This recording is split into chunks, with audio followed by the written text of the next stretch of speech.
गांव के एक कोने में एक पुराना सा मिट्टी का घर था, जिसके चारों ओर आम और नीम के पेड़ लगे थे।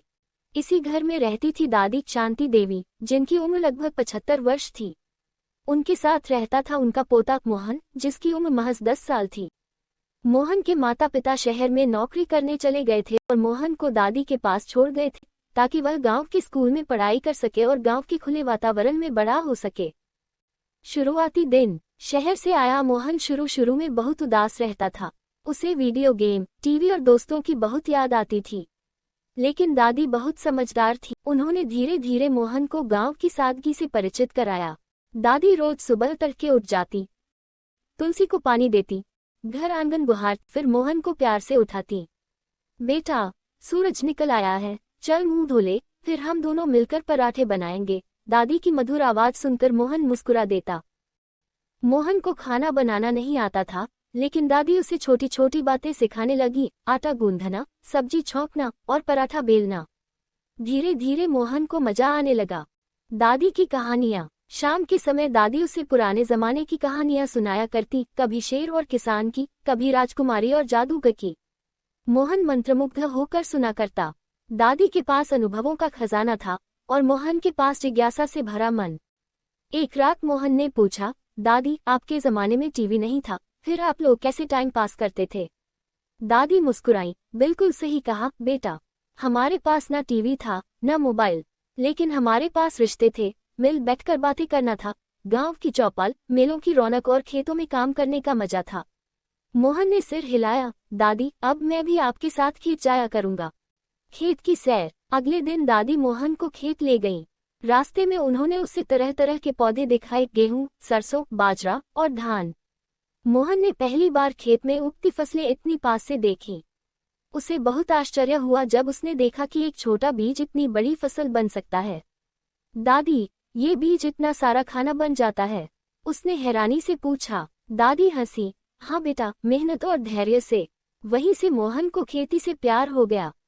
वह रोज सुबह स्कूल जाने से पहले और शाम को घर लौटकर दादी के साथ खेत में थोड़ा थोड़ा काम करने लगा। दादी मोहन को सिर्फ खेत और रसोई की बातें नहीं सिखाती थी, बल्कि जीवन के मूल्यों की भी शिक्षा देती थी। जब एक बार मोहन ने स्कूल से लौटकर कहा, दादी, रमेश मुझसे लड़ गया, मैं भी उसे धक्का दे आया। दादी ने प्यार से समझाया, बेटा, गुस्सा आग की तरह होता है, जितना जलाओगे उतना ही बढ़ेगा। अगर किसी ने गलत किया हो तो जवाब देना ठीक है, लेकिन समझदारी से, हिंसा से नहीं। धीरे धीरे मोहन में बदलाव आने लगा। वह औरों की मदद करने लगा, अपने से छोटे बच्चों को पढ़ाता और हर किसी से नम्रता से बात करता। विरासत की समझ। एक दिन दादी बहुत थकी हुई थी। मोहन ने देखा कि उनका चेहरा उतरा हुआ है। उसने दादी के पांव दबाते हुए पूछा, दादी, आप दुखी क्यों हैं? दादी ने आंखें नम करते हुए कहा, बेटा, अब मैं बूढ़ी हो रही हूँ, शरीर साथ नहीं देता। मैं चाहती हूँ कि मेरे बाद भी ये घर, ये खेत और ये संस्कार कोई संभाले। मोहन ने उनका हाथ थामा और बोला, दादी, जब तक मैं हूँ सब कुछ संभालूंगा, आप आराम करो, मैं अब बड़ा हो गया हूँ। दादी की आंखों में गर्व और संतोष के आंसू आ गए। एक अनमोल रिश्ता। समय बीतता गया। मोहन अब पहले से अधिक जिम्मेदार हो गया था। वह खेतों की देखभाल करता, स्कूल में अच्छे अंक लाता और दादी का पूरा ख्याल रखता। दादी भी अब निश्चिंत हो गई थी कि उनका पोता अब आत्मनिर्भर बन गया है।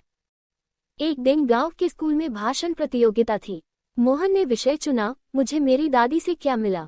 उसने मंच पर जाकर पूरे गांव के सामने कहा, दादी ने मुझे किताबों से बढ़कर जिंदगी का ज्ञान दिया। उन्होंने मुझे प्यार, त्याग, धैर्य और संस्कार सिखाए। आज अगर मैं कुछ भी अच्छा करता हूँ तो उसके पीछे मेरी दादी की सीख है। मेरे लिए मेरी दादी सिर्फ मेरी दादी नहीं, मेरी गुरु, मेरी दोस्त, मेरी माँ जैसी है। पूरे हॉल में तालियां गूंज उठी और दादी की आंखों से आंसू बह निकले, लेकिन इस बार खुशी के। निष्कर्ष। दादी और पोते का रिश्ता सिर्फ खून का रिश्ता नहीं होता, वह आत्मा से जुड़ा होता है। दादी एक ऐसी किताब होती है जो बिना पढ़ाए जिंदगी के सारे पाठ सिखा देती है, और पोता उस बीज की तरह होता है जिसे दादी अपने अनुभवों से सींचती है, ताकि वह एक मजबूत पेड़ बन सके। मोहन और उसकी दादी की यह कहानी यही बताती है कि उम्र का फासला अगर प्यार और समझ से भरा हो तो वह दूरी नहीं बनती, बल्कि एक पुल बन जाती है, दो पीढ़ियों के बीच, अनुभव और जिज्ञासा के बीच, अतीत और भविष्य के बीच। अगर आप चाहें तो मैं इस कहानी को किसी विशेष शैली में भावुक, हास्य, प्रेरणादायक आदि दोबारा भी लिख सकता हूँ।